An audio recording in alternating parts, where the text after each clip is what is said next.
Mercredi 24 juillet 2024. Parabole. C'est toujours un plaisir de se retrouver autour de ce qui nous fait du bien, n'est-ce pas? Et qui nous apporte paix, confiance pour notre vie. Et quoi de mieux que la parole de Dieu, dans laquelle nous pouvons puiser réconfort et joie pour passer une bonne journée. L'équipe de l'aventure dans la parole souhaite que cette séquence vous apporte la sérénité nécessaire pour aujourd'hui. Notre communauté s'agrandit et c'est grâce à vous. Soyez vous aussi actifs avec nous pour répandre le message en likant et en partageant le lien. Nous vous invitons à vous abonner pour recevoir les notifications de chaque jour et bien sûr, pour un confort d'écoute, en continu, nous vous proposons la playlist de chaque semaine. Le texte à mémoriser de cette semaine que nous vous invitons à dire avec nous se trouve dans Marc chapitre 4, les versets 24 et 25. Il leur disait encore: Prenez garde à ce que vous entendez. C'est avec la mesure à laquelle vous mesurez qu'on mesurera pour vous, et on y ajoutera encore pour vous. Car on donnera à celui qui a, mais à celui qui n'a pas, on enlèvera même ce qu'il a. Nous vous invitons à le redire avec nous. Marc chapitre 4, les versets 24 et 25. Il leur disait encore: Prenez garde à ce que vous entendez. C'est avec la mesure à laquelle vous mesurez qu'on mesurera pour vous, et on y ajoutera encore pour vous. Car on donnera à celui qui a, mais à celui qui n'a pas, on enlèvera même ce qu'il a. Pourquoi Jésus parlait-il en parabole?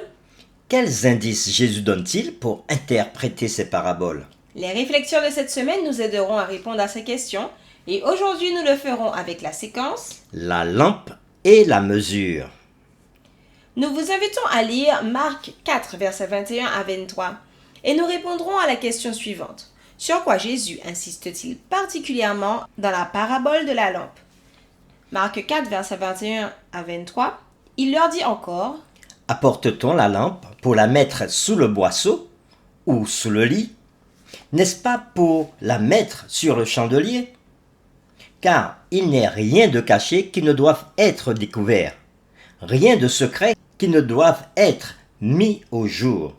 Si quelqu'un a des oreilles pour entendre, qu'il entende.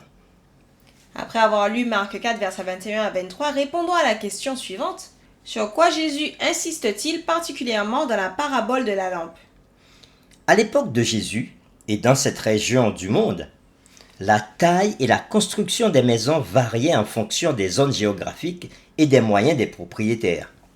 Les maisons suivirent ensuite un modèle grec. Elles étaient bâties autour d'une cour, mais avec différents niveaux de sophistication. Ou bien Jésus parle peut-être des plus petites maisons des paysans? Grande ou petite maison, la question est, un jour, la vérité sur Jésus sera révélée. Jésus pose deux questions dans Marc 4, verset 21. La première suppose une réponse négative. Mettons la lampe sous le boisseau ou sous le lit? La deuxième question suppose une réponse positive. N'est-ce pas plutôt sur le porte-lampe? Jésus présente un scénario absurde, presque comique, pour énoncer une vérité. Les lampes servent à donner de la lumière, sinon elles perdent leur raison d'être. Marc 4, verset 22 explique la parabole en faisant référence à des secrets rendus publics.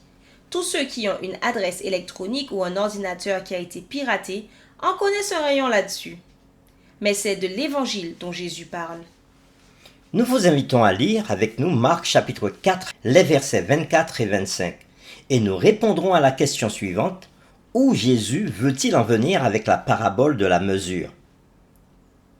Marc 4, versets 24 à 25, il leur dit encore: Prenez garde à ce que vous entendez.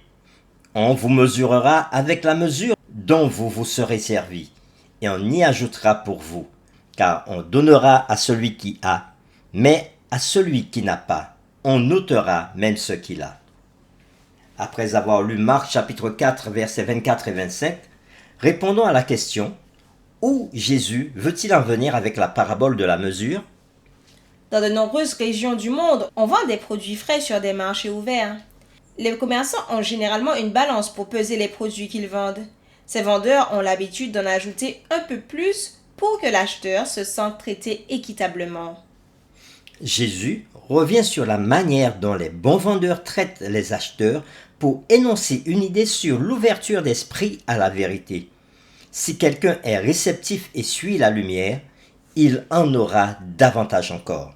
Mais s'il rejette la lumière, même ce qu'il avait auparavant lui sera enlevé. Pour terminer, réfléchissons à cette question. Comment comprendre le principe qu'on est mesuré avec la mesure que l'on utilise? Réfléchissez à ce principe en l'appliquant à toutes vos interactions.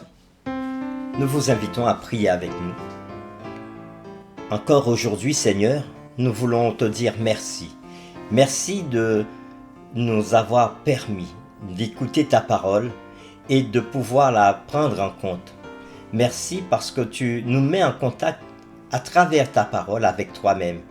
Et ainsi tu nous enseignes sur les vérités contenues dans les paraboles. Aujourd'hui, les paraboles que nous avons vues sont celles de la lumière et celles de la mesure. Et à travers ces deux paraboles, tu veux nous enseigner que premièrement, rien ne reste caché, mais tout sera révélé. Et surtout, tout est révélé sur Jésus-Christ notre Seigneur et Sauveur, afin que nous puissions l'accepter dans notre vie. Mais aussi, tout sera révélé dans notre vie, un jour ou l'autre, le jour où tu auras choisi. Et à travers la parabole de la mesure, tu nous invites à donner, à être généreux, de telle sorte que nous-mêmes, nous puissions recevoir de toi lorsque Jésus reviendra. Alors Seigneur, aide-nous à pratiquer ta parole de telle sorte que ces deux paraboles soient appliquées aussi dans nos vies. Nous t'avons prié au nom de Jésus. Amen.